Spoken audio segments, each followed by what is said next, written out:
હિન્દુ ધર્મમાં ગાયને કેવલ પશુ નહીં, મોક્ષનું દ્વાર કહેવામાં આવે છે. ગાય માતા કહેવામાં આવે છે. કહેવાય છે કે ગાય માતાના સ્પર્શથી આપણા પાપ નષ્ટ થઈ જાય છે.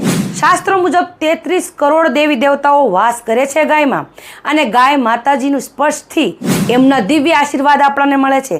એટલા માટે તો ગાયને ગૌ માતા કહેવાય છે અને મોક્ષનું દ્વાર કહેવામાં આવે છે. હિન્દુ ધર્મમાં ગાયની બહુ જ મહત્વતા છે. કહેવાય છે કે ગૌ માતાને ગોળ અને રોટલી ખવડાવવાથી અને નીણ ખવડાવવાથી, સમયસર એમની સેવા પૂજા કરવાથી આપણા જીવનમાં સારા ફળની પ્રાપ્તિ થાય છે. ભારતમાં ગાયને માતા કહેવાય છે. ગાય આપણી માતા છે અને ગાયની સેવા પૂજા જરૂરથી કરવી જોઈએ. એને નીણ જરૂરથી ખવડાવવું જોઈએ. આ મોટામાં મોટું દાન પુણ્ય છે. જો આ વિડીયો તમને સારો લાગ્યો હોય તો વધુમાં વધુ સનાતનને શેર જરૂરથી કરી દેજો. અને જે કોઈ પણ વ્યક્તિના ઘરે ગાય હોય અને એમની સેવા ગૌરક્ષણ કરતા હોય તો મને કમેન્ટમાં જરૂરથી જણાવી દેજો. અને અંતમાં જય ગૌ માતા જરૂરથી લખી દેજો.